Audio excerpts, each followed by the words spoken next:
يا رسول الله محمد يا حبيب الله محمد يا رسول الله محمد يا حبيب الله engkaulah nabi mulia engkaulah bulan purnama engkaulah harapan hamba engkaulah belahan jiwa Muhammadun ya Rasulullah Muhammadun ya Habib Allah Muhammadun ya Rasulullah Muhammadun ya Habib Allah Muhammadun ya Rasulullah Muhammadun ya Habib Allah Muhammadun ya Rasulullah Muhammadun ya Habib Allah cintamu tak akan sirna cintamu tak akan terduga cintamu sepanjang masa cintamu hidupan surga Muhammadun ya Rasulullah Muhammadun ya Habib Allah Muhammadun ya Rasulullah Muhammadun ya Habib Allah Muhammadun ya Rasulullah Muhammadun ya Habib Allah Muhammadun ya Rasulullah Muhammadun ya Habib Allah berdebar hatiku bangga berdebar senang terasa berdebar karena cinta berdebar gelora jiwa Muhammadun ya Rasulullah Muhammadun ya Habib Allah Muhammadun ya Rasulullah Muhammadun ya Habib Allah Muhammadun ya Rasulullah Muhammadun ya Habib Allah Muhammadun ya Rasulullah Muhammadun ya Habib Allah sakitku indah terasa sakitku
Allahumma salli wa sallim wa barik alaih. Terima kasih kepada Tengku Mursyid yang telah membawakan kita salawat. Mudah-mudahan itu mendapatkan syafaat kelak dari Nabi Muhammad sallallahu alaihi wasallam. Amin. Acara yang ketiga adalah langsung saja kita berikan waktu kepada gurunda kita untuk memberikan memaparkan materi pada hari ini. Kepada beliau, falyatafaddal mashkura. A'udzubillahi minasyaitonir rajim. Bismillahirrahmanirrahim. Assalamualaikum warahmatullahi wabarakatuh. Alhamdulillahi rabbil alamin. Alhamdulillahilladzi hadana lihada wa ma kunna linahtadiya laula an hadana Allah. Allahumma salli wa sallim ala sayyidina Muhammadin nabil ummi wa ala alihi wa sahbihi wa wala. Alhamdulillah, untuk mengawali langkah kita pada hari yang berbahagia ini, marilah kita memperbanyak puja kita, puji beserta syukur kepada Allah Subhanahu wa taala, yang mana Allah Subhanahu wa taala masih meringankan langkah kita, melapangkan hati kita, serta memudahkan urusan kita sehingga kita bisa hadir di majelis yang berkah ini. Dan lagi alhamdulillah diiringi dengan lantunan nyanyian alam yang penuh dengan keberkahan, yaitu hujan. Hujan ini merupakan satu nikmat dan satu keberkahan. Wa anzalna minas sama'i ma'an tahura. Allah menurunkan dari langit ini air yang suci, yang penuh dengan keberkahan. Makanya dianjurkan ketika hujan ini turun, kita salah satunya dianjurkan untuk berdoa. Salah satu waktu terkabulkan doa yaitu ketika hujan. Ketika kami dulu belajar di sana di Yaman, ketika turun hujan, fenomenanya bukan seperti ketika kita turun hujan di sini. Di negeri Yaman khususnya atau umumnya di negeri Arab, ketika kami juga berada di dalam Masjidil Haram, ketika turun hujan, orang di sana itu bukan berlarian untuk masuk ke dalam rumah, tetapi dalam rumah berhamburan untuk menuju keluar kapanpun itu turun hujan. Apakah turun hujan seperti waktu duha, seperti waktu mungkin maghrib, ataupun malam, bahkan tengah malam. Apabila turun hujan, itu bagaikan sedang menyambut ada satu berita gembira, sehingga mereka keluar semua dari rumah untuk mandi air hujan. Kenapa hal itu bisa terjadi? Mungkin banyak faktor. Salah satunya mungkin yang pertama, mereka mengetahui bahwa air hujan ini penuh dengan keberkahan. Satu-satunya air yang paling halal dan tidak ada sangkut pautnya dengan orang lain adalah air hujan. Air sumur, terkadang sumur punya orang lain. Air sungai, terkadang ketika air sungai ini mengalir melewati tanah orang lain. Air laut begitu juga di pantai, mungkin ada tanah orang lain. Tetapi air hujan tidak ada pemiliknya. Bahkan mungkin laut, tanah, daratan, lautan ini semua kan diklaim oleh negara, punya negara. Tapi air hujan ada nggak yang mengklaimnya? Nah, ini air hujan turun ini punya negara ini kan? Nggak ada. Jadi salah satu air yang memang air tersebut merupakan air yang selain suci mensucikan, juga menjadi hak penuh bagi siapa yang ditimpa ataupun yang jatuh air hujan ke dia, maka itu adalah air yang paling murni, yaitu air hujan. Nah, makanya ketika hujan dianjurkan untuk yang pertama berdoa. Orang Arab kenapa tadi pertama? Mereka mengetahui bahwa air hujan ini penuh keberkahan. Kemudian selanjutnya, di Arab ini nggak seperti kita. Kalau di kita nih, setiap 1 bulan itu pasti ada turun hujan paling kurang 3 kali. Awal hujan, awal bulan, pertengahan bulan, dan akhir bulan. Beda dengan Arab. air Arab di Arab Bu, itu paling kalau hujan setahun 2 kali. Setahun 2 kali.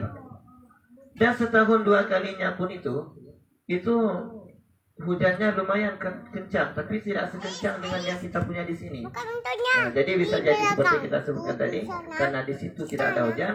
Bahkan ketika air hujan turun, yang berada di rumah langsung keluar, yang sedang tidur langsung. Ini khususnya yang laki-laki lah. Kalau yang perempuan mungkin tidak. Walaupun mungkin keluar. Perumahan orang Arab beda dengan perumahan kita. Perumahan orang Arab itu tertutup, beda dengan perumahan kita ini terbuka. Kalau orang Arab itu pagarnya tinggi-tinggi, karena bagian ataupun privasi itu sangat ketat kalau di Arab ini. Kalau yang perempuan itu di dalam rumah, kalau yang laki-laki mungkin bisa main di luar rumah. Jadi intinya yang kita ingin sampaikan, bahwa air hujan penuh dengan rahmat. Air hujan penuh dengan keberkahan. Bahkan ada seorang intelektual mengatakan, kalau pengen anak cerdas, tiap air hujan yang turun kali pertama itu ditampung disuruh minum. Nah itu dulu lah. Kalau sekarang nggak tahu nih, mungkin hujan kita ini udah banyak kena polusi hujan ataupun apa ini. Itu dulu salah satu caranya. Kemudian salawat dan salam kepada Nabi kita, Nabi Muhammad Sallallahu Alaihi Wasallam. Kemudian juga kepada para sahabat, tabi'in, para tabi'in, keluarga Rasulullah sekalian, serta umat Rasulullah sekalian. Untuk menyingkatkan waktu, yang saya hormati dan saya muliakan guru kita bersama, Pak Zulfan yang telah berhadir di antara kita di sini. Semoga dengan kehadiran beliau dapat menambah keberkahan di tempat kita. Kemudian yang sangat kami muliakan bapak-bapak, orang tua kami, abang-abang kami, guru-guru kami yang ada di sini, begitu juga yang ibu-ibunya.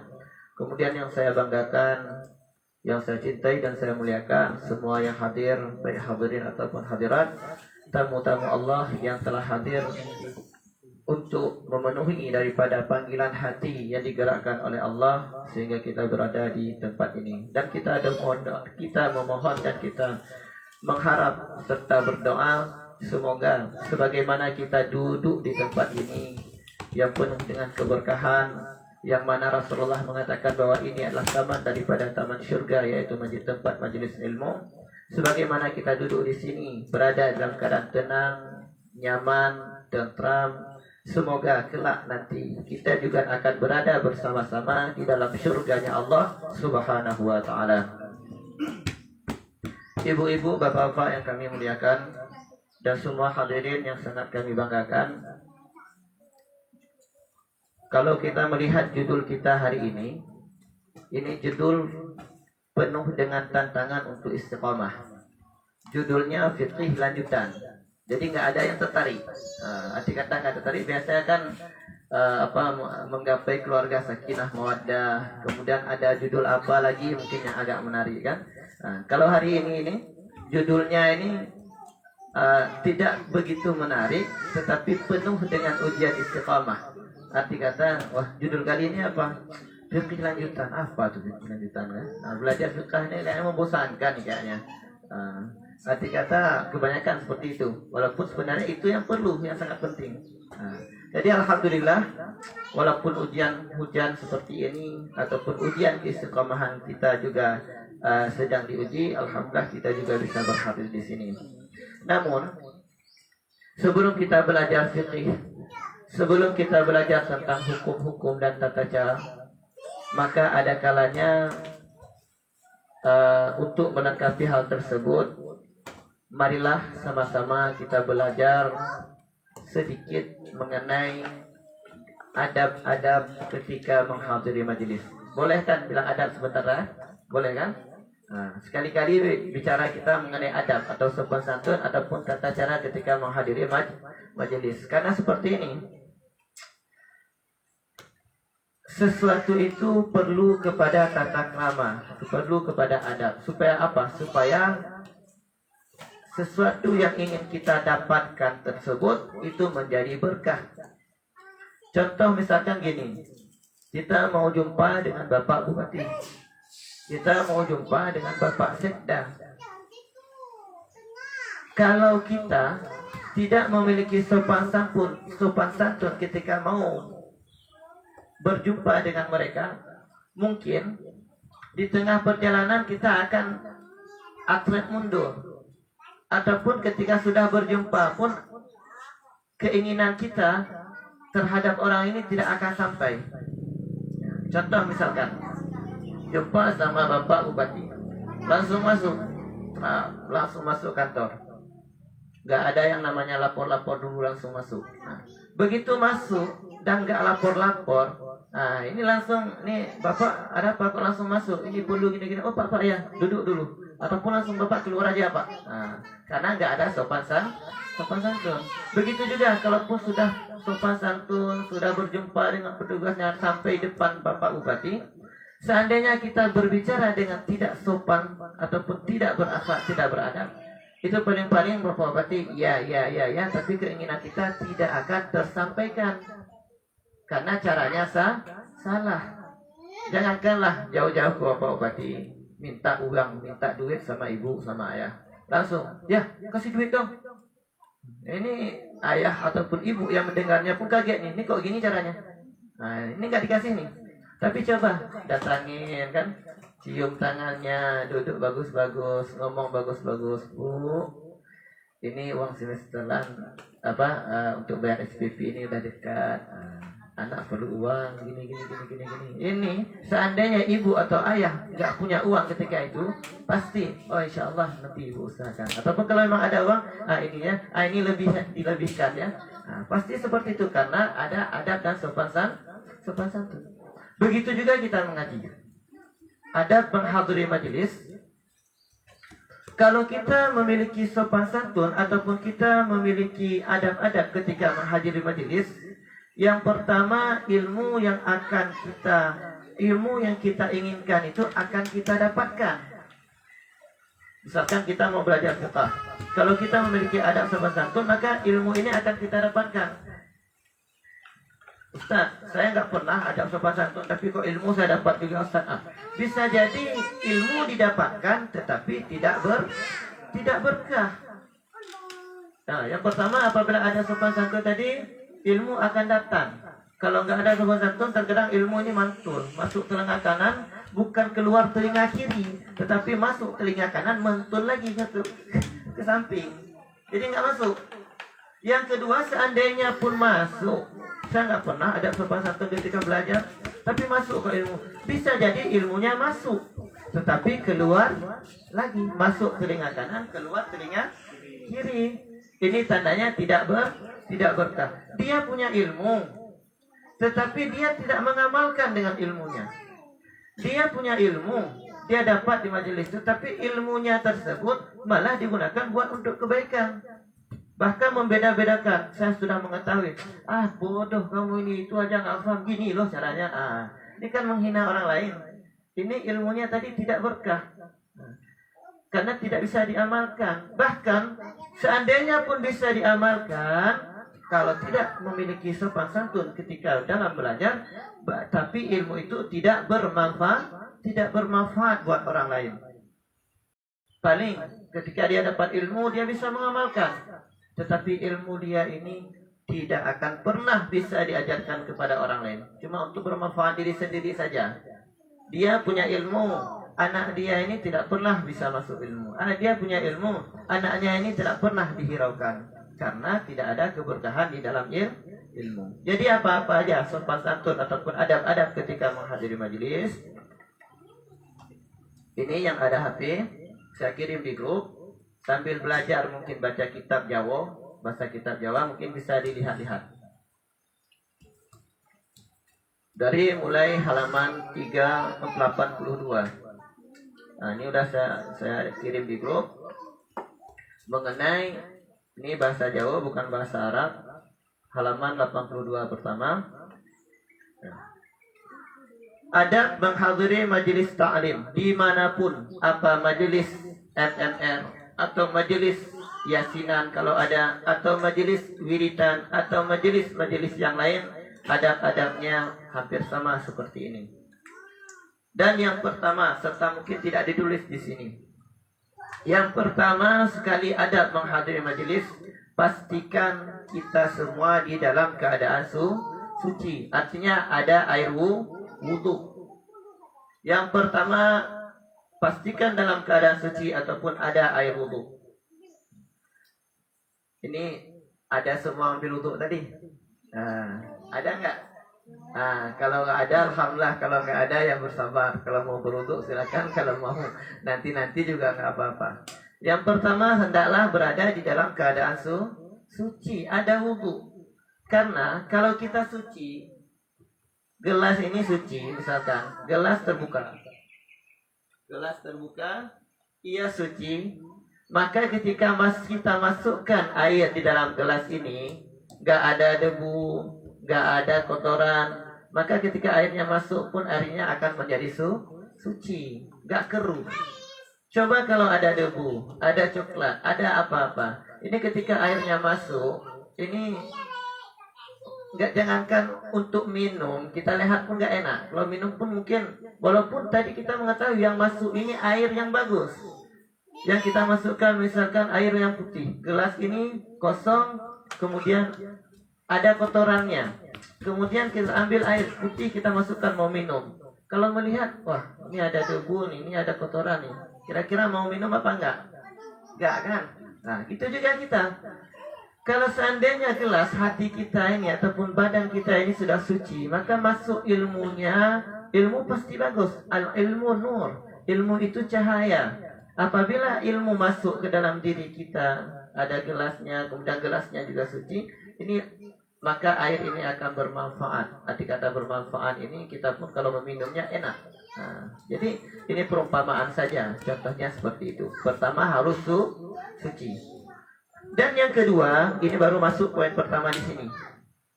Yang kedua, duduk dengan sopan dan tidak bergurau. Duduk dengan sopan dan tidak bergurau. Duduk bagus, duduk dengan sopan. Karena ada seorang syekh ataupun tungku kami, ulama kami dari Banjar. Beliau ini kalau mengenai belajar ini, duduk memang ini duduk seperti ini. Ini dari awal sampai akhir duduknya seperti ini. Kenapa duduk seperti ini? Kata beliau, ketika diturunkan, ketika malaikat Jibril berguru kepada Rasulullah, di hadis kedua dalam kitab Arba'in Nawawi yang dikarang oleh Syekh Nawawi, hadis yang kedua yaitu mengenai asas-asas Islam. Allamani anil Islam. Wahai Rasulullah, ajarkanlah aku mengenai Islam. Jibril belajar sama Rasulullah. Rasulullah duduk seperti ini. Malaikat Jibril pun duduk seperti ini. Waktu hari itu yang menjadi guru bukan Nabi Muhammad, tetapi malaikat Jibril.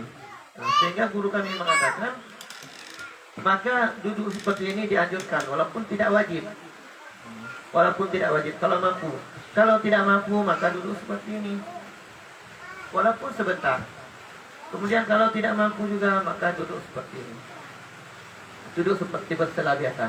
Yang jangan duduk seperti ini. Nah, ini maaf ya.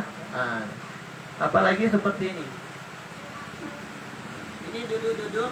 Yang mana duduk ini duduk yang dicela oleh malaikat. Apalagi sampai bersandar seperti ini. Ini duduk ini tidak ada kesopanan. Kalau kami bilang duduk Abu Lahab, ini duduk Abu Lahab. Jadi jangan sampai duduk seperti itu. Yang pertama, duduk dengan sopan dan tidak bergurau. Tidak bergurau, apalagi karena gurauan kita ini dapat memutuskan rantai ilmu tersebut. Ilmu ini adalah satu kenikmatan, tidak boleh diputuskan, apalagi diputuskan dengan bergurau. Jangankan bergurau, dengan salam saja ilmu ini nggak boleh diputuskan.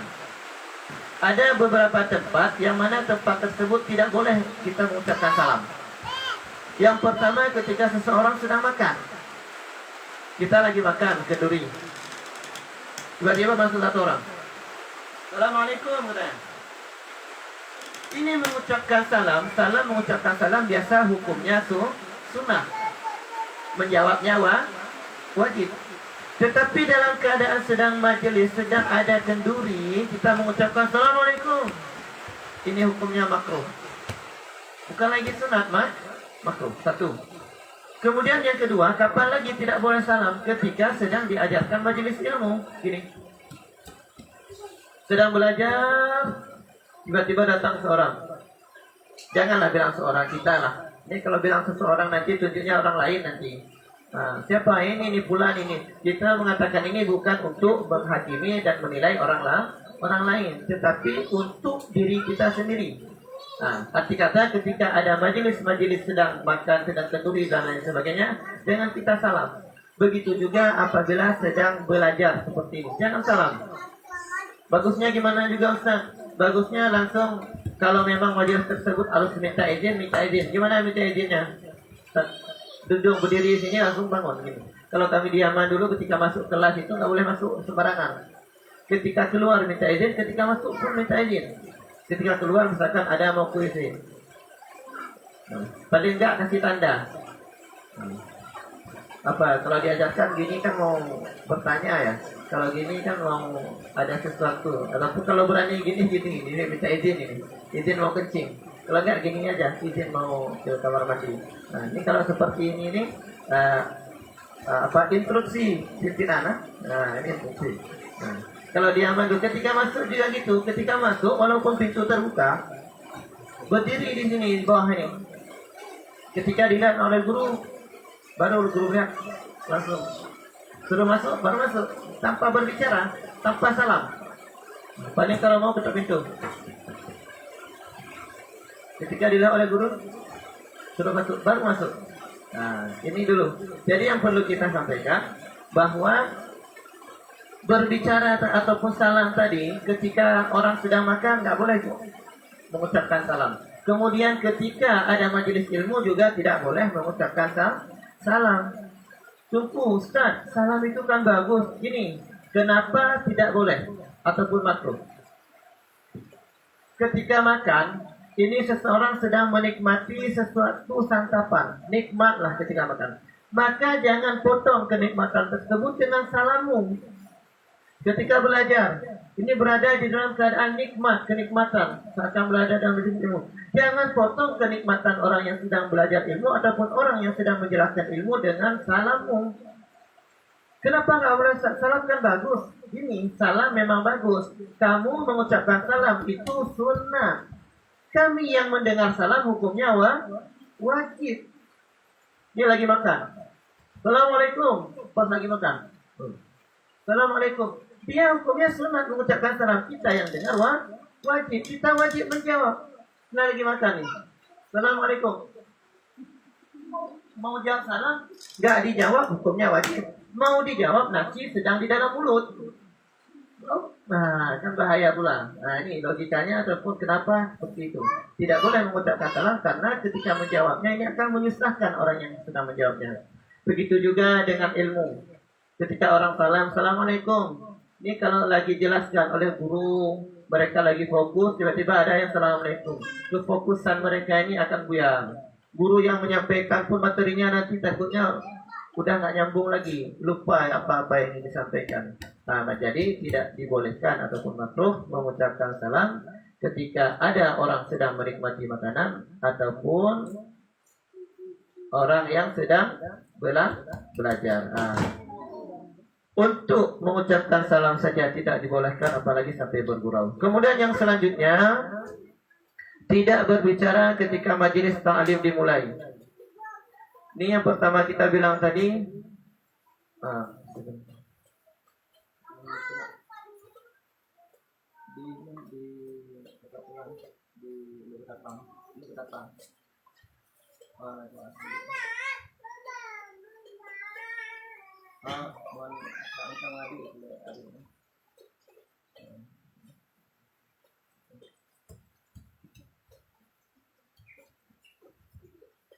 Nah, itu yang kita sebutkan tadi, duduk dengan sopan. Arti kata sebelum datang guru, sebelum datang tunku atau ustaz, duduk dengan sopan dan tidak bercanda. Tidak bercanda. Kemudian ketika dimulai ta'lim, tidak berbicara ketika majelis ta'lim sedang dimulai. Ketika sedang wirid, ketika sedang ratib seperti tadi, ketika sedang baca Al-Quran, ketika sholawat, kemudian ketika sudah dimulai pengajiannya, maka tidak dibolehkan untuk berbicara. Ini bagian dari adab. Kecuali jika dibutuhkan. Seperti tadi misalkan di grup ini mungkin ada yang parkirannya mungkin nggak masuk sedikit ataupun di jalan, maka bilang sebagaimana di grup ini dibolehkan untuk berbicara karena ada keperluan. Ataupun misalkan seseorang nanya sama temannya, ini baru pertama kali di sini, WC-nya di mana sih? Nanya WC-nya di mana, maka nggak apa-apa. Kalau ada kebutuhan boleh, jangan sampai nanti ketika nggak boleh bicara benar-benar diam. Mau ke WC pun nggak berani, akhirnya tahan, ini malah bahaya. Arti kata tidak boleh dibolehkan berbicara ketika berbicara tersebut sesuatu yang tidak perlu. Kalau yang perlu tidak mengapa. Kemudian ketiga, ini membawa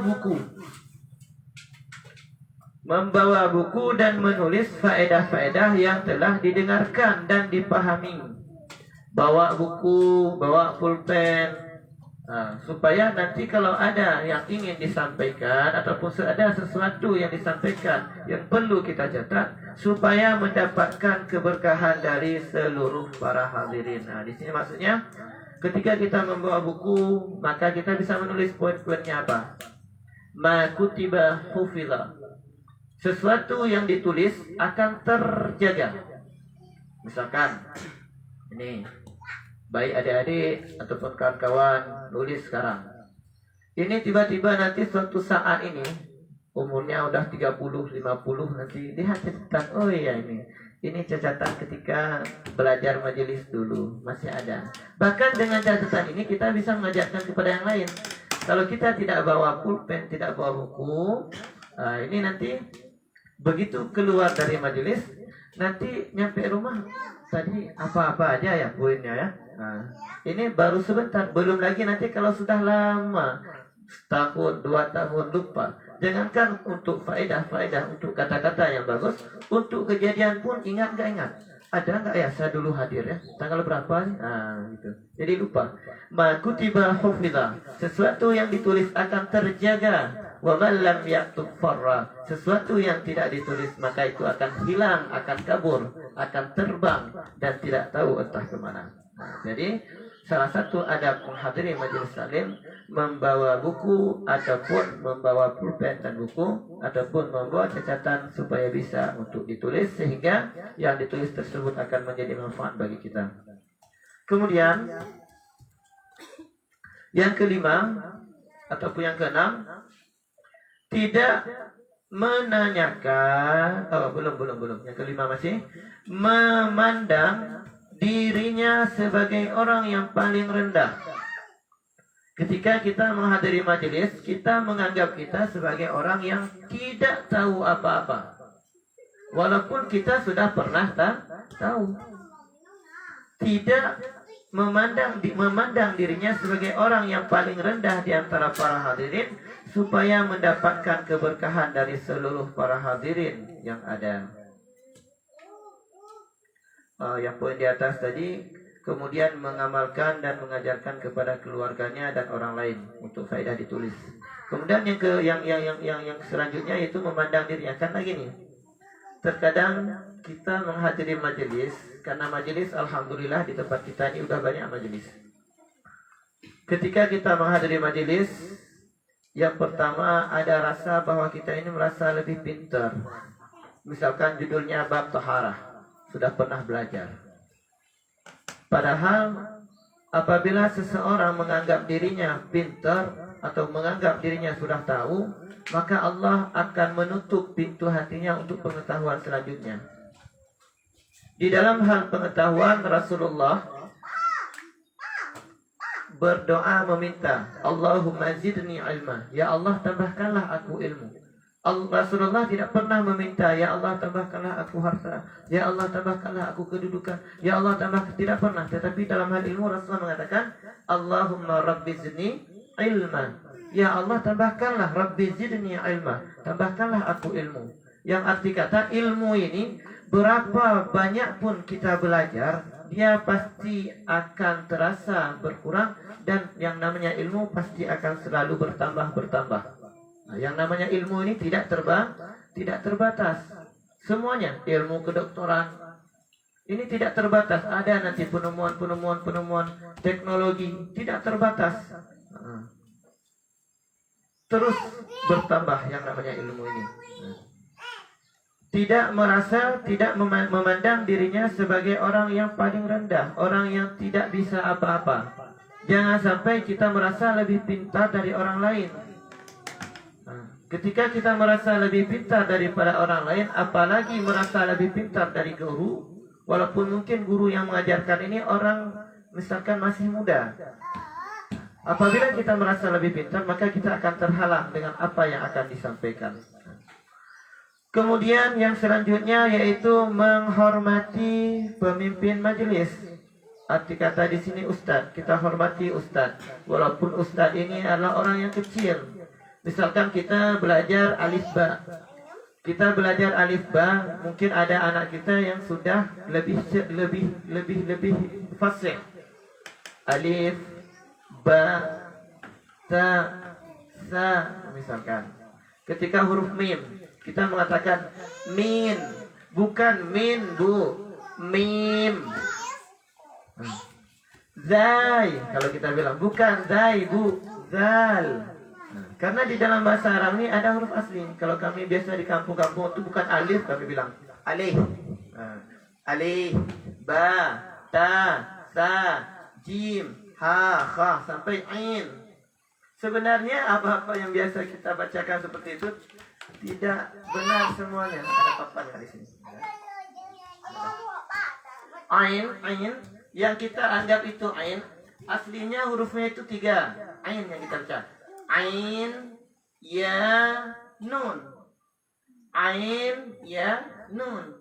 Ain ini sebenarnya bukan baris bawah, ain, tetapi baris tegak atas. Ain. Apa? Kalau bahasa Aceh itu ain di pohya. Apa bahasa Indonesia di pohya? Dipukul ya. Ain, kemudian ya ini sukun. Ain sukun ya. Ain di pohya. Arti baris ain. Kemudian karena nun ini kita wakafkan, jadinya mati juga. Ain. Sedangkan kita biasakan ain. Ini bukan ain tapi ain. Makanya an'am di ain. Kemudian di alif, bukan alif tapi alif, lam, fa. Alif, bukan alif, matiha. Itu. Ataupun bukan ini, dal. Dal itu bukan dal. Asli hurufnya dal, alif, lam. Jadinya dal. Dal, panjang lagi. Dal, alif, lam. Fathah, baris atas berjumpa dengan huruf alif. Ini hukumnya mad asli, panjang. Dal, bukan dai. Bukan dai, tapi dan lain yang sebagainya. Misalkan ketika mim kita sebutkan tadi, bukan min, tapi mim. Mim, ya, mim. Misalkan ada yang ngajarkan seperti itu. Kita udah tua, misalkan umurnya lebih besar lah. Apa adik itu ajarkan tuh? Bukan aja. Kami belajar dari kecil-kecil, dari nenek kami dulu alif, ba, ta, sa, jim, ha, kha. Jadi kok gini ya, jangan menghormati pimpinan majelis atau pimpinan daripada yang mengajarin, walaupun orang tersebut lebih muda daripada dari kita.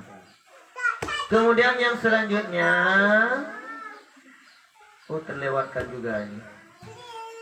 Yang nomor 5, kalau yang dihadapi, tidak menanyakan masalah yang tujuannya hanya untuk menguji pemimpin majelis. Karena hukumnya haram. Ternyata pertanyaan menguji ini hukumnya haram. Contoh misalkan pertanyaan menguji, kita sudah mengetahui bahwa hukumnya ini seperti ini. Jadi kita mau tahu ini kira-kira ini yang pimpinan majelis ini cerdas enggak beliau ini pintar enggak beliau ini alim enggak, ini saya tanya pertanyaan yang sulit ini. Tujuannya untuk apa? Tujuannya untuk menguji-uji ini pintar enggak, cerdas enggak. Misalkan dia sudah mengetahui bahwa hukum rokok itu adalah makruh, bahkan sampai-sampai menjadi haram. Nah, ditanya, Ustaz, ini hukum merokok ini bagaimana Ustaz? Diuji-uji. Diuji-uji. Padahal dia ini sudah mengetahui hukumnya bagaimana. Ini nggak boleh. Ataupun hukum-hukum yang lain. Bertanya untuk menguji. Misalkan seorang yang ahli dalam bidang ilmu pengetahuan, dia mengatakan misalkan sesuatu yang sudah diketahui, yang mungkin tidak diketahui oleh guru ini tadi. Ditanya, Ustaz, ini gini gimana nih Ustaz nih secara ini Ustaz, secara agama. Kebetulan Ustaznya nggak mengetahui karena tahu di situ kelemahannya, maka ini tidak dibolehkan. Kemudian yang ketujuh atau yang kedelapan, tidak boleh melangkah di atas pundak para hadirin hanya supaya bisa duduk di bagian depan. Misalkan majelis sudah penuh, sesak. Jadi ada sedikit di sini kosong, langsung supaya memang dia senang dia untuk duduk di depan. Ini bukan saja di majelis, di salat Jumat juga seperti itu. Kalau misalkan saf di depan itu masih kosong dan saf kedua, ketiga, keempat ini sudah penuh semuanya, maka tidak dibolehkan untuk melangkahi. Majelis gitu juga, penuh semuanya. Di sini kosong, langsung melangkahi. Bukan arti kata tidak boleh ke depan boleh, tetapi tidak boleh melangkahi. Minta izin, permisi Pak, jalan, permisi Pak. Kalau dikasih izin, angkat kakinya misalkan, boleh jalan. Permisi Bu, saya mau duduk di depan kosong. Ini tidak boleh. Yang tidak boleh, yang ini melangkahi dan izin boleh. Yang tidak dibolehkan melangkahi tanpa izin. Kemudian yang selanjutnya, tidak menjawab masalah jika tidak ditanya. Tidak menjawab masalah apabila jika tidak ditanya. Contoh gini, ada seorang yang bertanya,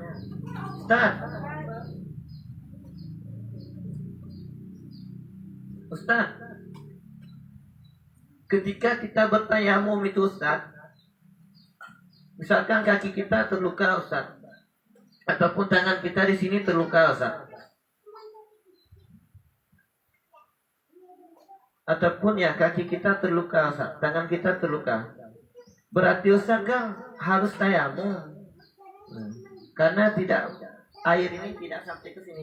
Jadi ditanya, Ustaz, apakah tayamum ini Ustaz, misalkan di kaki lah, kaki terluka, nggak bisa kena air. Setelah berwudu kemudian disempurnakan, apakah di kaki ini juga wajib bertayamum Ustaz? Ada pertanyaan seperti ini.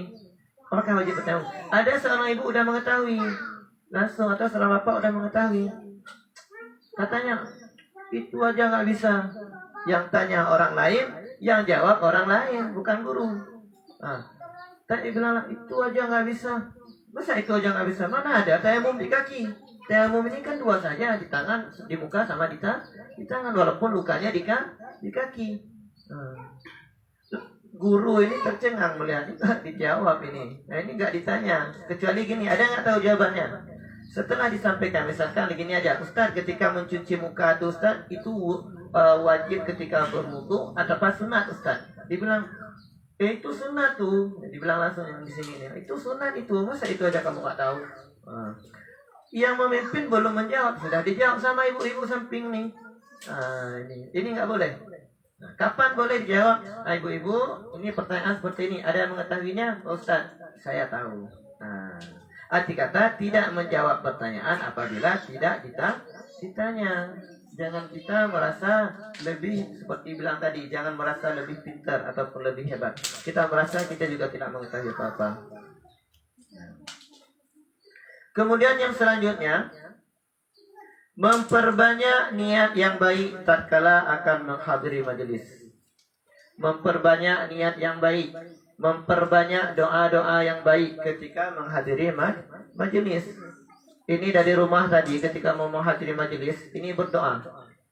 Kita semua memiliki masalah. Kita mohon kepada Allah, ya Allah, dengan keberkahan ataupun ya Allah, dengan niat saya menghadiri majelis ini ya Allah untuk mencari ridho-Mu ya Allah. Ya Allah, selesaikanlah ya Allah dengan mudah semua permasalahan saya. Ya Allah, anak saya di rumah nakal sekali ya Allah. Ketika menghadiri majelis, mau menghadiri ataupun ketika berada di dalam majelis. Sebagaimana kita sebutkan biasanya, ketika Rasulullah melewati satu majelis, yang mana majelis tersebut berzikir kemudian memuji Allah, Rasulullah melewatinya. Gak berhenti. Sehingga Rasulullah mengatakan, apabila Allah berkehendak, apabila Allah menginginkan, Allah akan mengabulkan. Namun apabila Allah tidak berkehendak, maka Allah tidak akan mengabulkan. Tetapi ketika Rasulullah menghadiri majelis yang satu lagi, ternyata majelis itu majelis belajar. Rasulullah duduk, kemudian Rasulullah mengatakan, ini majelis ini tanpa diminta pun akan diberikan oleh Allah. Apalagi kalau diminta pada kita berdoa. Makanya ketika menghadiri majelis, ketika kita berada di dalam majelis, perbanyaklah berdoa. Nah, ketika di luar boleh berdoa angkat tangan, tapi ketika di dalam majelis doanya dalam hati saja. Jangan sampai nanti angkat tangan pula di sini kan. Nah, ya Allah, ya Allah, ya sedang belajar angkat tangan. Nah, jangan. Jadi berdoa dalam hati, ya Allah, dengan berkah majelis, ya Allah, dengan berkah ketika saya mencari ilmu ini, ya Allah, saya tinggalkan anak, saya tinggalkan suami, saya tinggalkan istri, dan saya tinggalkan cucu untuk bisa hadir di sini. Ya Allah, ya Allah, semoga dengan keberkahan ini anak saya, cucu saya, ya Allah, menjadi orang baik. Selesaikan semua masalah. Ya Allah, di antara saya ada orang yang sakit, ya Allah. Ya Allah, di antara keluarga kami ada orang yang sakit, ya Allah. Ya Allah, dengan berkah hadir saya di majelis, ya Allah, sembuhkanlah mereka, ya Allah. Ketika kami di Jawa dulu, ada seorang kiai, Gus Qayyum, kalau dilasem, beliau itu ketika anak beliau masuk SU, UGD, ruang unit gawat darurat. Ketika masuk ke dalam IGD atau UGD, beliau itu malah ngajar. Di sana anak itu sedang berjuang itu nyawa. Kemudian beliau malah ngajar di pesantren karena rutin tiap malam minggu. Kalau beliau itu tiap malam ahad tak pernah libur. Ada tidak beliau yang namanya majelis tidak pernah libur. Hujan tidak hujan, majelis tetap libur. Seandainya beliau ada, beliau akan menghadiri. Pernah kami lihat ketika beliau menghadiri, gak kuat mata beliau karena lelah baru pulang dari perjalanan, beliau bangun. Ketika bangun, dia ambilnya mimbar ditaruh di atas mimbar kitabnya. Beliau ngantuk juga, maka disuruh minggir mimbarnya, suruh pinggirkan. Sehingga beliau memegang kitab seperti ini, tetap ngajar. Tak ngajar, jatuh kitab tak ngajar. Bahkan seandainya beliau ada di tempat namun dalam keadaan sakit, pernah kami lihat langsung ketika berbaring di rumah majelis minggu, beliau tetap ngajar karena di pesantren ini dilengkapi dengan mikrofon ke seluruh pesantren. Jadi beliau ngajar di mana? Beliau ngajar di atas kasur, sedang ini kok masih pakai infus. Bahkan pernah kami juga lihat ketika beliau ke tempat ngaji itu bawa infus. Tangan ini diinfus, kemudian beliau duduk langsung baca kitab. Yang namanya pengajian tidak boleh libur. Kemudian juga pernah beliau berhalangan sehingga beliau ada dakwah di luar kota. Majelis tetap ada. Dengan cara apa? Telepon. Jadi beliau ngaji sedang telepon, buka kitab juga. Yang kami semua buka kitab juga. Kemudian telepon tersebut disambungkan ke mic. Kemudian kami mendengarnya, menulis faedah-faedahnya di kitab. Bahkan ketika beliau tidak bisa bertelepon, misalkan beliau tahu ini pas kalau nelpon saya lagi dakwah, sedangkan di ini ada ngaji. Jadi beliau rekam. Misalkan beliau ada undangan dakwah ke Blampidi. Dari sini ke Blampidi itu ada sekitar 1 jam, ataupun lebih sedikit. Itu beliau rekam. Bismillahirrahmanirrahim. Kayak ngaji biasa rekam. Kemudian rekaman ini dikasih nanti ketika pas pengajian jam 8 mulai ditaruh di mic. Jadi kami menulis. Bahkan terakhir informasinya ketika telepon, beliau lagi di Afghanistan. Beliau dipercayakan untuk mendamaikan antara Taliban waktu itu dengan pemerintahan. Jadi beliau sebagai orang yang mendamaikan di sana, juru tengahnya mewakili pemerintah Indonesia. Ketika ditelepon, ini saya lagi di Afghanistan ini. Jadi yang nama telepon sekarang kan mudah, pakai WA pun lancar. Kalaupun di luar negeri itu bisa lancar. Yang namanya ngaji tidak pernah libur. Bahkan ketika anak beliau sakit, satu, itu beliau sedang sakit juga, pegang infus. Beliau katakan, ini jamaah pakai bahasa Jawa. Di Kicung anak-anak kula teng rumah sakit. Anak saya sedang di rumah sakit. Saya pun sedang sakit, tapi tetap ngaji. Supaya ngaji ini istiqamah. Kemudian bahkan dulu pernah istri beliau melahirkan dan operasi. Bukan melahirkan, bisa operasi. Maka operasi bisa kan nggak boleh masuk bapak kan. Beda dengan melahirkan normal. Ini boleh mungkin. Kalau operasi kan nggak boleh di rumah sakit umum gitu. Jadi beliau nggak nunggu di sana, nggak nunggu di rumah sakit. Nunggunya ini tetap ngaji di pesantren. Kebetulan jarak rumah sakit sama juga, dari sini kita ke rumah sakit sana. Jadi beliau tetap. Kemudian dikasih tahu rahasianya. Ini sebenarnya ini kalau orang yang nggak mengetahui akan mengatakan, saya kok tega. Anak lagi dioperasi, anak lagi ruang darurat, istrinya terkadang juga dioperasi ataupun di ruang darurat, ini kok malah di sini santai-santai ngaji. Sebenarnya bukan seperti itu, kata beliau. Seandainya mereka mengetahui alasannya kenapa saya seperti atau tetap ngaji, mungkin mereka juga akan ikut ngaji.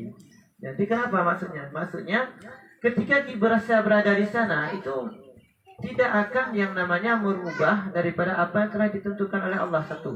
Dan yang kedua, kalau saya berdoa di sana dengan saya berdoa di sini, ini lebih kuat doanya di majelis. Sebagaimana kita sebutkan tadi, kalau doa di sana mungkin ya dikabulkan, mungkin tidak. Tapi ketika di dalam majelis berdoa, makanya saya pun berniat dengan adanya majelis ini, dengan adanya pengajian ini, maka saya mohon kepada Allah, ya Allah, dengan istiqamah yang dalam mengaji, dengan pengajian ini ya Allah, sembuhkanlah anak saya di sana ya Allah, mudahkanlah urusan istri saya di sana ya Allah. Ini lebih kencang doanya daripada cuma duduk di sana kemudian berdoa. Makanya sebagian orang-orang yang pintar itu cerdas, kecerdasan mereka ini sekarang bukan satu langkah, dua langkah, jauh. Makanya kata Rasulullah, orang yang paling cerdas bukanlah orang yang bisa menyelesaikan permasalahan gini, bukan. Tetapi orang yang paling cerdas adalah orang yang memikirkan dan mempersiapkan kehidupan setelah mati. Jauh. Kecerdasan kita kan biasa seperti ini.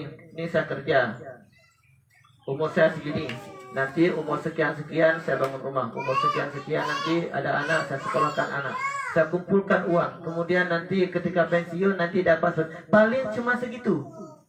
Kecerdasan kita paling cuma segitu, ya kan, biasa gitu kan. Paling cuma sebatas itu. Tapi sebenarnya yang dikatakan orang yang cerdas adalah orang yang memikirkan hidup setelah mati. Karena perjalanan kita sebelum mati ya paling ya cuma segitu. Tapi kalau seandainya kita memikirkan sebelum mati, berarti ini lebih jauh lagi pandangannya. Ini kata Rasulullah, orang yang paling cerdas, orang yang mengingat sesuatu ataupun yang mempersiapkan untuk sesuatu setelah meninggal. Karena jauh pandangannya. Bukan saya gini kan, ini saya nikah dengan siapa gitu kan. Nah, kalau nikah nanti punya anak nanti gini sampai situ, bukan. Tapi melampaui daripada zaman, melampaui daripada waktu, bahkan melampaui daripada kehidupan. Dipikir ini nanti ketika saya tahu perjalanan akhirat ini jauh. Untuk ke Banda Aceh aja paling kurangnya harus ada duit 1.500.000 atau 500 di atas. Masa di akhirat nanti perjalanan lebih jauh lagi, sedekahnya cuma 1.000-2.000, nabungnya cuma 1.000-2.000. Tahun depan kita mau ke Banda Aceh, bulan depan mau ke Banda Aceh, mau rihlah, mau jalan-jalan. Ini mulai sekarang ini nabung. Berapa nabungnya? Perkirakan. Berarti kalau target saya sekitar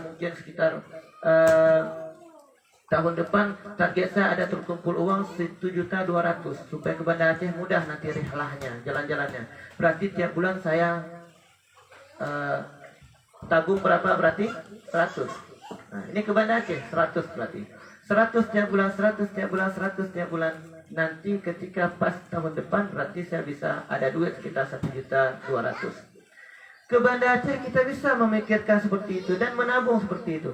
Banda Aceh dekat, ini akhirat lebih jauh, Bu. Akhirat lebih jauh, Pak. Akhirat lebih jauh dan lebih lama perjalanan. Masa tabungan kita cuma 1.000-2.000?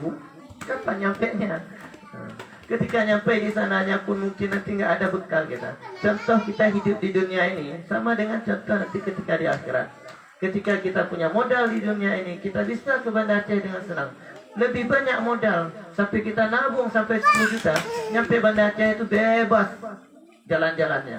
Mau rental mobil, kalau nggak mau mobil terserah. Mau sewa rumah terserah. Mau apa-apa pun terserah kalau tabungannya kita banyak. Nanti di akhirat gitu juga. Kalau tabungan amal kita ini banyak, di akhirat juga nanti semuanya itu bakalan kita dapatkan. Perjalanan kita mudah. Uang pas-pasan 120, mau ke Banda Aceh mikir. Nah, ini naik apa ya? Mau naik bus yang besar sedikit, nggak dapat. Naiklah mobil biasa. Nah, nanti di akhirat itu, kalau saldo amalnya banyak, ini langsung, nih ekspres langsung ke Banda Aceh naik pesawat. Ataupun nanti naik yang lebih kencang lagi. Nah, jadi ini mengajarkan kita. Hidup di dunia ini sudah banyak yang bisa sebagai pelajaran. Kemudian yang selanjutnya, jika ruang majelis sempit, yang sebelumnya tadi yaitu memperbanyak niat dan memperbanyak doa. Nah, yang belum dapat jodoh, ya Allah dengan berkah majelis, ya Allah mudahkanlah, ya Allah ada yang mendatangi saya ataupun ada yang mudah untuk saya datangi. Nah, diniatkan. Kemudian yang selanjutnya, jika ruang majelis sempit, maka dianjurkan untuk merapatkan posisi. Seandainya sempit, maka berlapang-lapanglah. Ya ayyuhalladzina amanu idza qila lakum tafassahu fil majalis fafsahu yafsahillahu lakum. Wahai orang-orang yang beriman, apabila dikatakan berlapang-lapanglah di dalam majelis. Nah, misalkan sama Ustaz gini. Ini udah gini, ini kalau saya duduk nyaman saya ini kena nih. Jadi udah, perkecillah. Arti kata berlapang-lapang. Jangan kita memposisikan kita nyaman, orang lain nanti sampai terhimpit, itu jangan. Seandainya ruang majelis sempit, ini alhamdulillah balai Rodatul Ilm ya, Rodatul Ilm udah luas. Dulu ini Pak, dulu ini Bu, ini sekat ini perempuan sini. Kalau segini aja yang datangnya udah nggak dapat duduk lagi, duduk di batu di luar. Pakai tenda itu panas-panas, sabar dulu. Ini alhamdulillah sekarang udah luas. Dulu jangan sampai seandainya segini datang yang bapak-bapak ini langsung tungkunya gini duduknya ini. Sempit-sempit. Tapi sekarang kan ada lapang. Tapi yang istilahnya kalau ruang sempit maka berlapang-lapang lah. Apabila kita berlapang-lapang, apakah di majelis ini atau di majelis yang lain, atau majelis semua majelis ilmu atau majelis yang baik, apabila kita berlapang-lapang, yasahillahu lakum, Allah akan melapangkan kehidupan kita. Apabila kita berlapang-lapang dalam majelis, Allah akan melapangkan kehidupan kita. Apabila kita berada dalam masalah sulit rasanya, Allah akan lapangkan hati kita sehingga masalah menjadi mudah. Apabila mungkin ekonomi kita lagi sedang sulit, sedang krisis, itu Allah lapangkan hati kita sehingga gampang. InsyaAllah Allah akan berikan jalan keluar.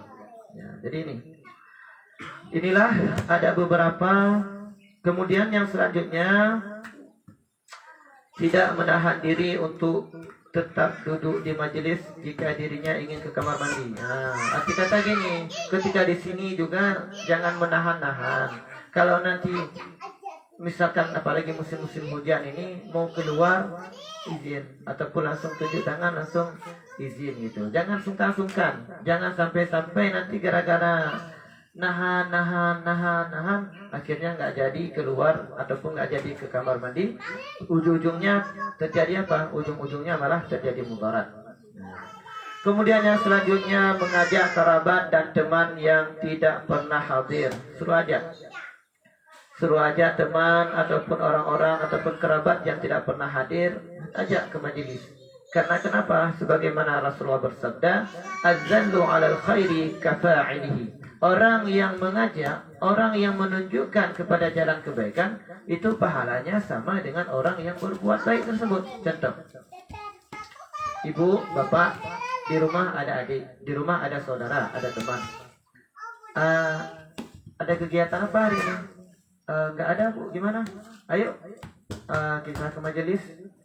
Jam berapa? Ya kira-kira jam 10 lah gitu. Sampai jam berapa? Sampai jam 12 lah kira-kira.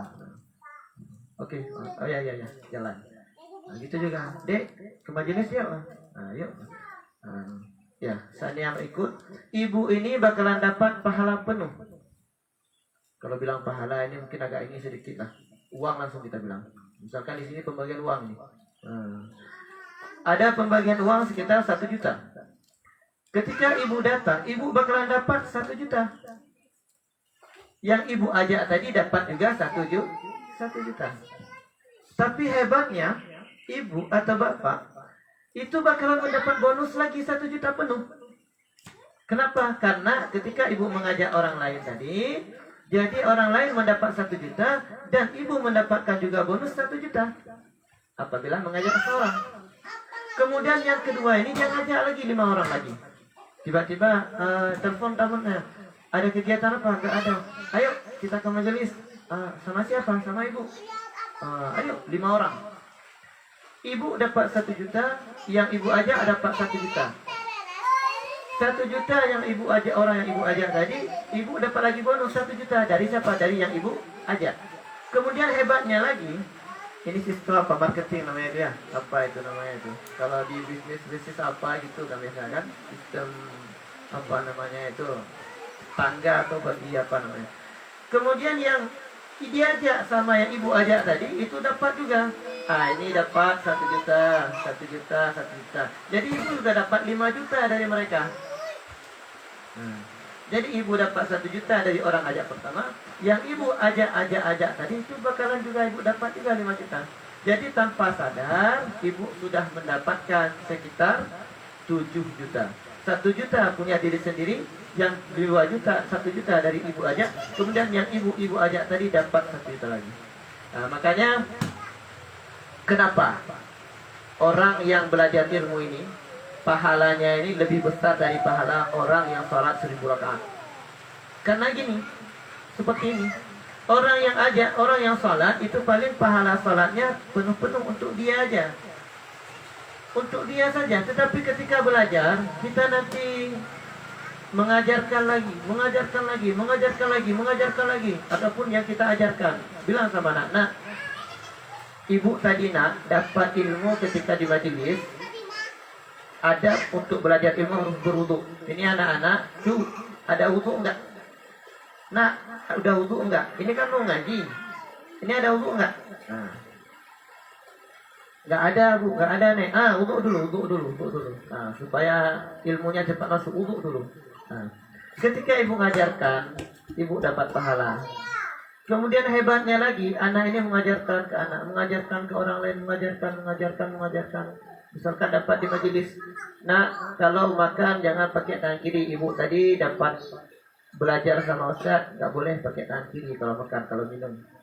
Ajarkan kepada anak-anak, mengajarkan. Semua pahala yang diajarkan tadi oleh anak, itu kita dapat juga. Kalau salat tadi kan paling 1000 rakaat sudah berhenti. Tapi kalau belajar ilmu, mengetahuinya, kemudian mengajarkannya, maka akan berlipat ganda. Ini salah satu adab, yaitu belajar, yaitu mengajak orang lain. Adallu ala khairi kafa'ilihi. Orang yang menunjuki ataupun orang yang mengajak kepada kebaikan, itu akan mendapatkan pahala sebagaimana orang tersebut yang diajak berbuat.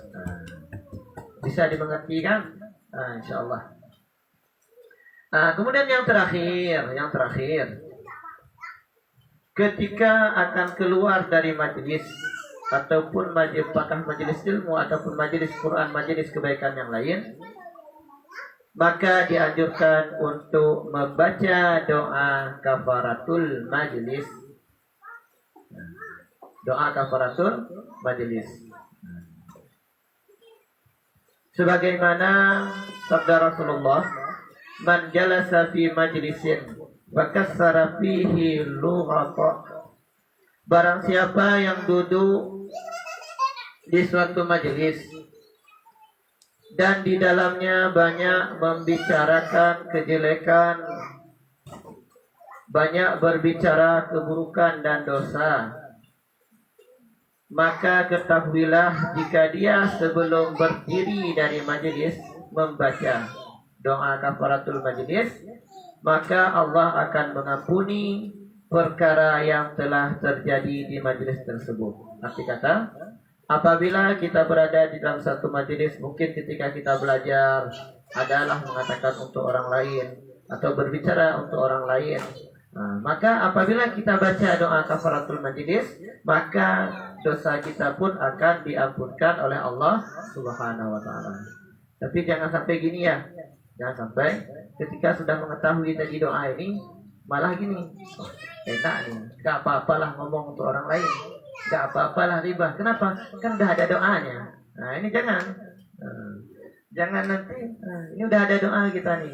Doa apa? Doa kafaratul majelis, dapat menghapus dosa. Jadi nggak apa-apa kita ngomong untuk orang lain. Bukan seperti itu maksudnya.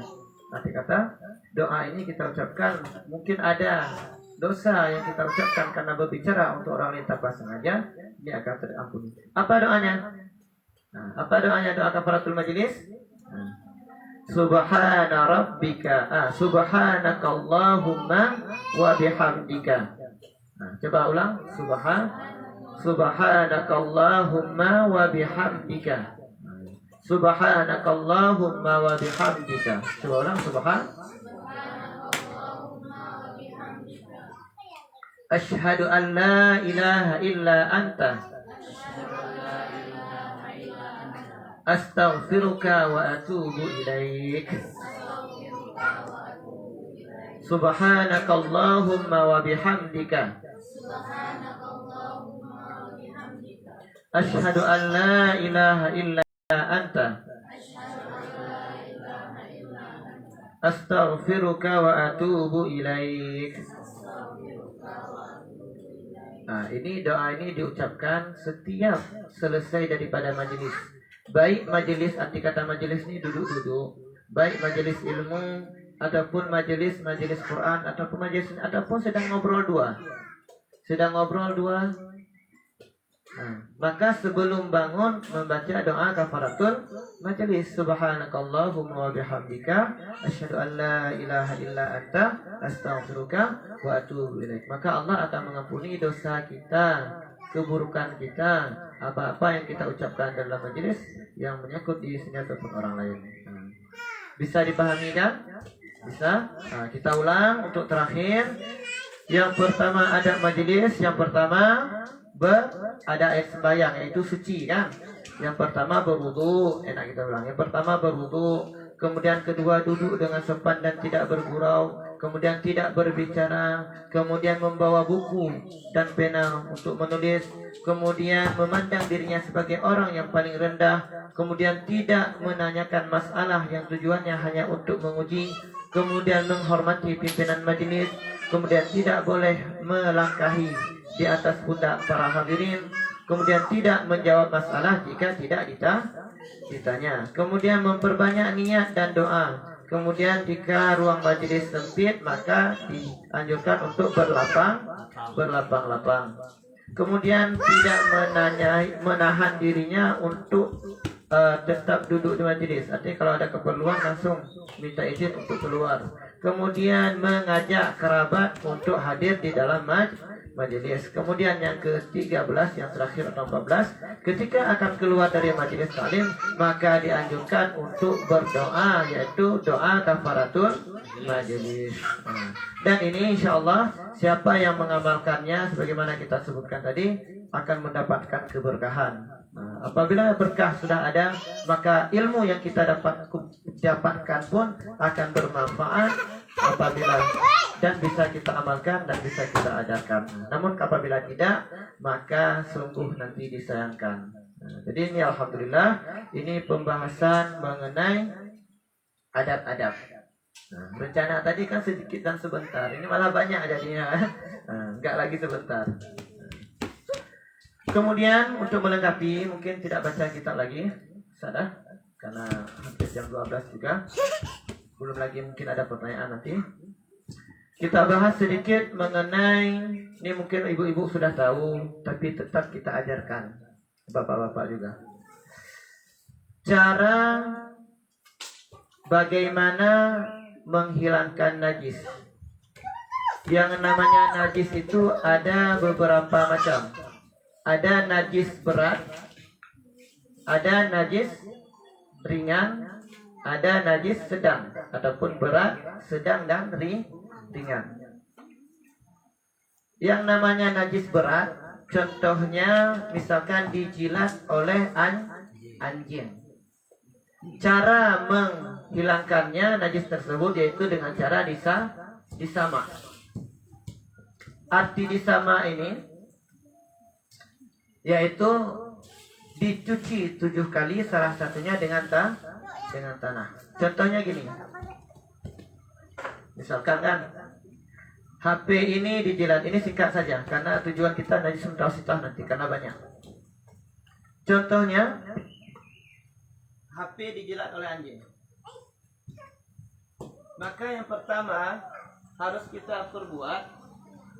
Yang pertama, apabila masih berbekas di sini, apabila berbekas masih ada air liur di HP atau di bejana, maka dianjurkan untuk menghilangkan dulu air liurnya pakai tisu, hilangkan.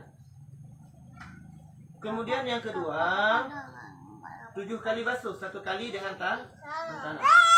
Ini cara singkatnya langsung. Ambil tanah yang suci, jangan nanti tanah bercampur dengan tai ayam. Jangan sampai nanti tanah bercampur dengan tai kambing. Tanah yang suci. Ambil tanah, pasir dan sebagainya, ratakan. Kemudian baru disiram air. Nah, berarti 1 dengan tanah, 2, 3, 4, 5, 6. Selesai. Ini najis berat. Kemudian najis ringan. Najis ringan ini datang daripada seseorang anak yang belum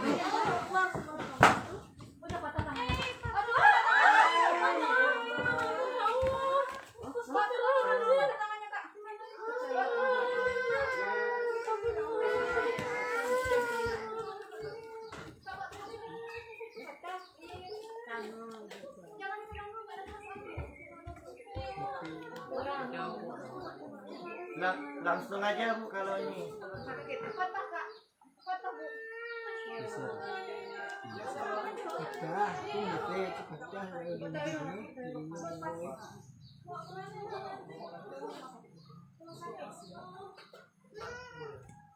Izin Pak. Ya.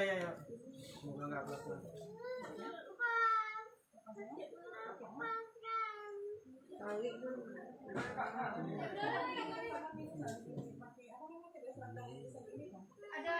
Ada ini nggak baju bapak yang panjang.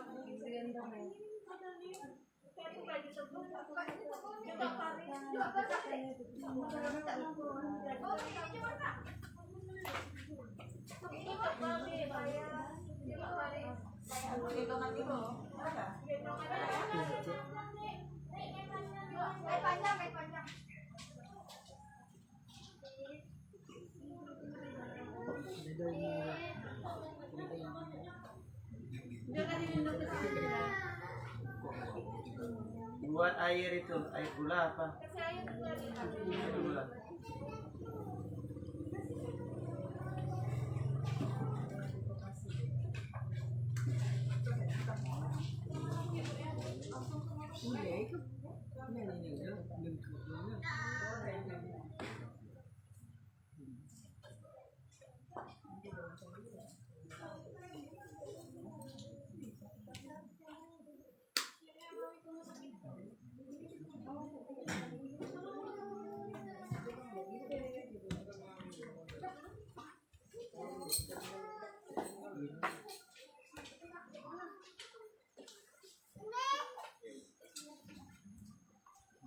Isi Pak Ustadz ya. Ya, semoga nggak apa-apa.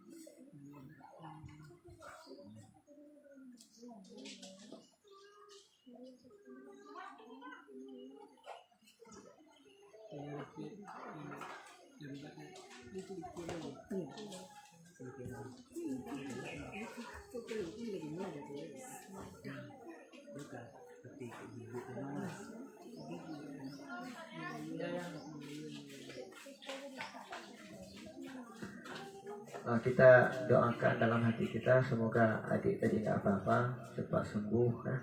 Kemudian bisa kembali seperti biasa dengan berkah majelis. Al-Fatihah. Warahmatullahi wabarakatuh. Bismillahirrahmanirrahim. Alhamdulillahirrahmanirrahim. Ar-Rahmanirrahim. Maliki yaumiddin. Iyyaka na'budu wa iyyaka nasta'in. Ihdinas siratal ladzina an'amta 'alaihim ghairil maghdubi 'alaihim waladdallin. Di dalam surah Al-Fatihah ada disebutkan iyyaka na'budu wa iyyaka nasta'in. Akan Dikau kami sembah ya Allah, akan Dikau kami minta pertolongan. Itu di situ Allah menafsirkan ataupun ditafsirkan oleh ulama wali abdi ma sa'al. Maka bagi hambaku sesuai dengan apa yang diinginkan. Makanya terkadang kita kan setiap sesuatu ada ustaz mengatakan Al-Fatihah. Karena kuncinya di situ. Iyyaka na'budu, akan Dikau kami sembah ya Allah, akan Dikau kami minta pertolongan. Penafsirannya oleh tafsir Ibnu Katsir dikatakan wali abdi ma sa'al, bagi hambaku apa-apa yang diinginkan. Di situ. Makanya ketika iyyaka na'budu wa iyyaka nasta'in, di situ kita memperbanyak doa, terutama tadi semoga adik dan keluarga tak apa-apa. Kemudian kita lanjut sedikit. Yang pertama tadi langsung ditaruh tanah, kemudian disiram sampai 7 kali. Ini selesai.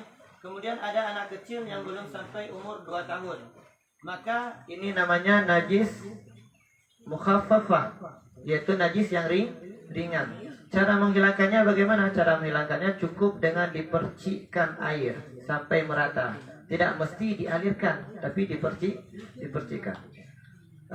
Ini mungkin sekilas saja. Kemudian yang ketiga, yang banyak kejadian sekarang.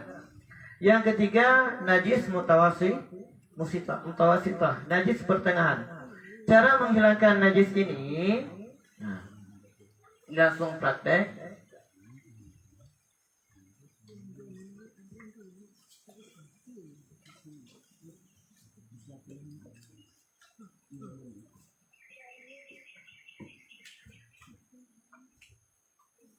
Ini walaupun mungkin sebagian ibu-ibu udah ngerti sebagai pengulangan.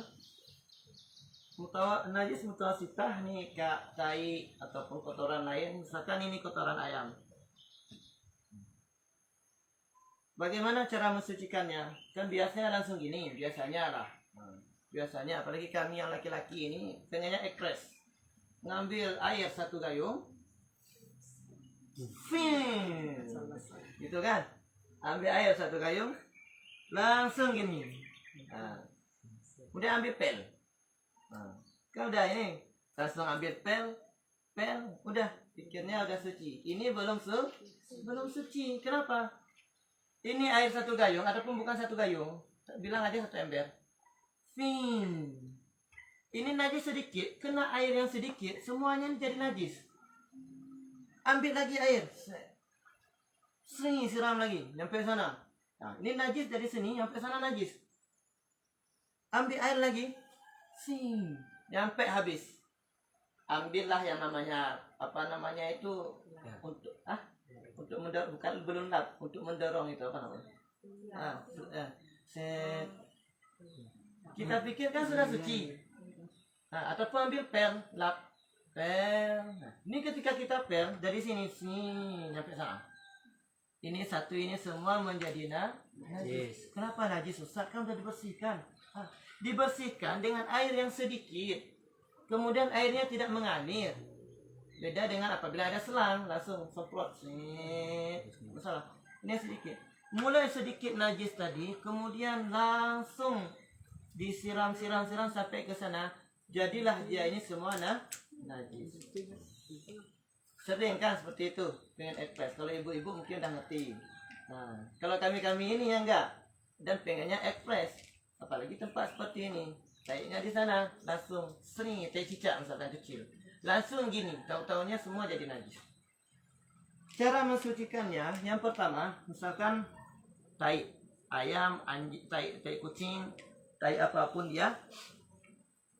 Cara mensucikannya, kalau ada spidol, ini trik sebenarnya. Dia mensucikannya pertama hilang rupanya, hilang najisnya, kemudian hilang rasanya, Jangan sampai nanti diambil pula dirasa. Kemudian yang ketiga, hilang baunya. Nah, ada spidol. Ini kalau seandainya ini apa triknya lah. Kita garis dulu. Tujuan digaris apa? Supaya mudah untuk disucikan. Setelah digaris, ambil tisu. Ini belum proses pensucian, proses menghilangkan ini, menghilangkan najis. Yang pertama kali dihilangkan najisnya. Ambil tisu.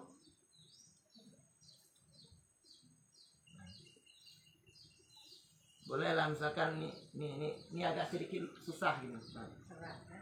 Dia kerat. Kalau praktek langsung kepada yang susah. Kalau ini mudah. Jadi tai ayam ini ada basah-basah sedikit. Ada meluber sedikit. Bukan pakai aqua ya, aqua nggak boleh. Ini digaris, kemudian dihilangkan dulu ainnya. Arti kata ainnya, zatnya ini hilangkan. Sampai memang agak tidak ada lagi zatnya. Cairan-cairan sampingnya juga dihilangkan. Najisnya dihilangkan, ambil lagi tisu. Tujuan dibatasin supaya ini bisa terkontrol.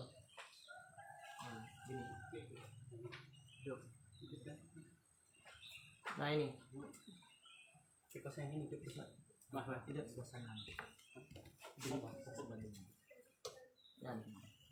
Udah suci belum? Belum. Karena tisu bukan sarana untuk bersuci. Maaf kita bilang cebok-cebok pakai tisu itu nggak suci itu. Naik misalkan mau ke Mekah nggak disediakan air, cebok pakai tisu, nah, itu nggak dikatakan suci. Karena yang namanya tisu bukan alat untuk bersuci. Alat untuk bersuci air. Satu, pastikan misalkan masih ada basah-basahnya, pastikan. Ini korban tisu banyak habisnya. Satu.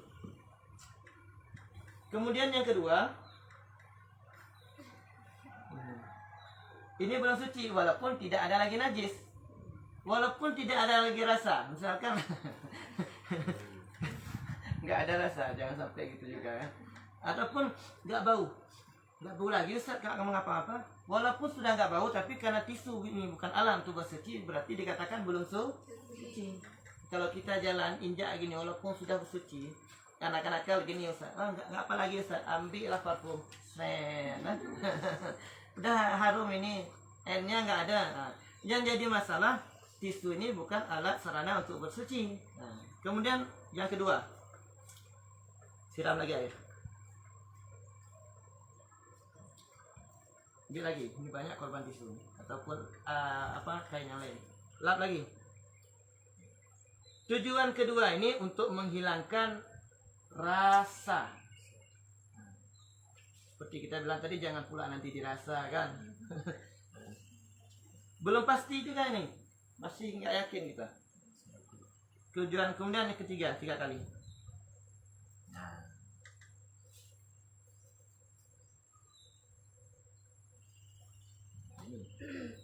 Ini baru suci tempat tersebut. Baru suci. Pertama dihilangkan rupanya, kemudian kedua dihilangkan rasanya, kemudian ketiga dihilangkan baunya. Ini mau pakai parfum terserah. Cuma dengan syarat bukan air aqua, bukan air ini. Memang air yang suci mensuci, air keran yang baru ditampung, ataupun air bak yang memang suci, bukan air mustakmal. Dan bukan pula karena air ini ada yang suci, ada yang mensucikan. Dia suci dan mensucikan. Air kelapa suci, boleh diminum, tapi boleh dibuat untuk cuci najis, nggak boleh. Bisa dipakai untuk berwudu, nggak boleh. Bisa dipakai untuk mandi junub, nggak boleh. Padahal dia bisa diminum, dia suci, tetapi tidak bisa untuk mensucikan. Jadi itu. Air ini Ustaz gimana Ustaz? Dia ragu kita ini. Kalau diminum boleh. Minum nggak apa-apa. Jadi udah dipakai untuk cuci itu saat ini, contoh aja. Nah, tapi air ini mungkin bukan air yang suci. Air ini suci, tetapi mungkin bukan menyucikan. tidak bisa mensucikan karena mungkin ada campurannya, ada mungkin ini udah apa dipakai ataupun nggak ngerti lah kita pakai air gayung. Nah, disucikan. Ini kalau seandainya posisi seperti ini, karpetnya licin. Kalau karpetnya model ambas, kalau karpetnya model tikar pandan itu gimana Ustaz? Susah juga itu, apalagi karpet yang besar itu. Tiba-tiba ada yang kencing. Ini kan nampak ini. Yang kencing kan nggak nampak. Ada anak-anak kencing. Umurnya udah 3 tahun, kencing di ambar. Ini kalau kita bawa ke tempat laundry ini ribet ini, nggak muat mobil ini. Becak pun tanggung cuma 1. Nah, jadi caranya memang harus dikeluarkan juga. Kalau tidak mau mencuci semuanya, maka cuci aja sebagian, bawa di apa namanya? Di batu-batu ini, dialirkan sehingga air ini menetes ke bawah. Nah, kalau nggak mau dialirkan misalkan sulit Ustaz, karena kena ujungnya saja Ustaz. Ya udah, kalau kena ujungnya saja ini, ujungnya saja. Kalau memang sulit, udah tahan dengan baskom ataupun dengan ember ke bawah. Kemudian dibuat seperti kita buat tadi. Hilangkan dulu airnya, hilangkan dulu kaitnya.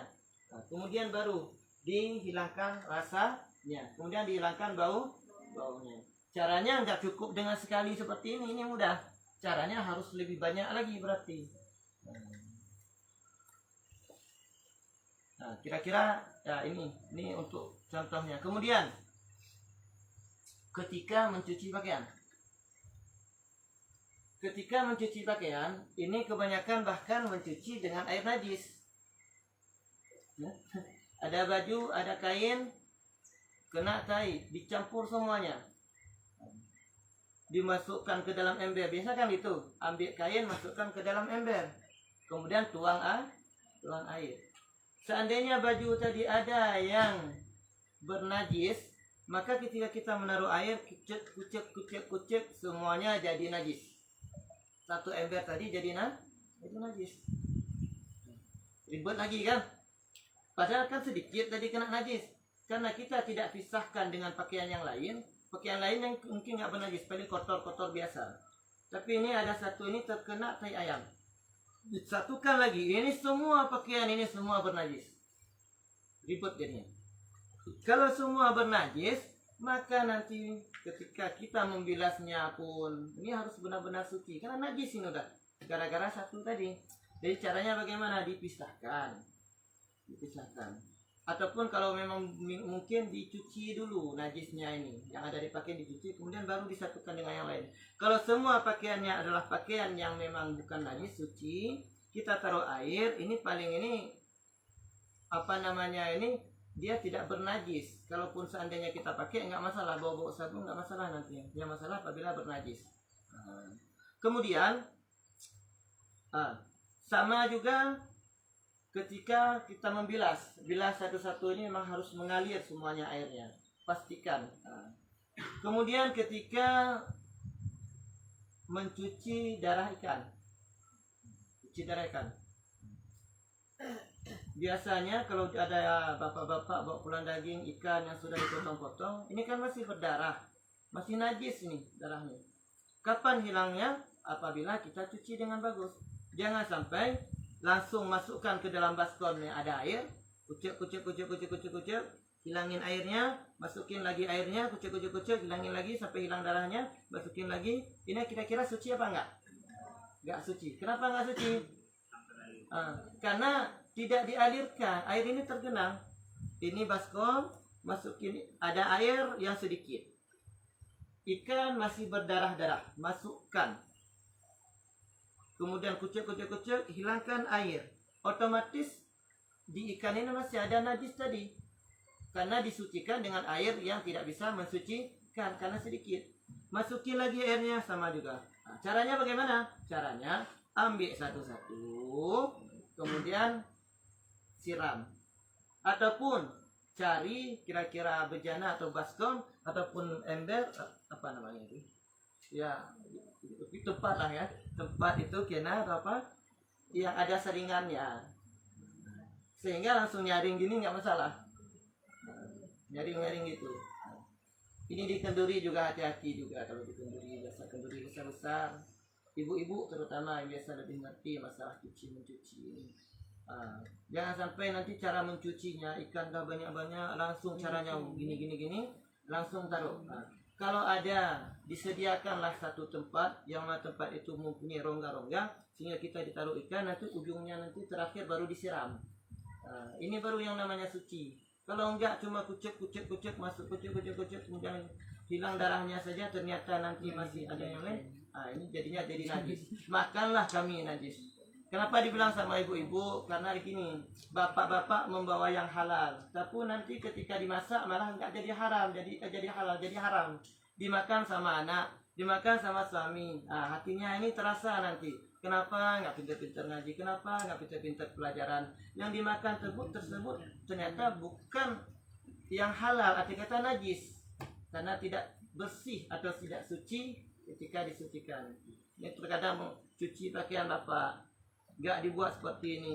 Salatlah bapak salat, tapi kenapa akhlak bapak nggak bagus-bagus? Ternyata salat tadi nggak sah. Yang namanya salat dapat mencegah perbuatan keji dan mungkar. Kalau seperti ini, gimana mau sah salatnya? Pada salatnya ini pakaiannya tidak suci. Jadi mungkin ini karena memang tadi sama Ustaz Dedo dan Ustaz bahas fikih juga bahas masalah lain Ustaz. Masalah fikih kita cukupkan.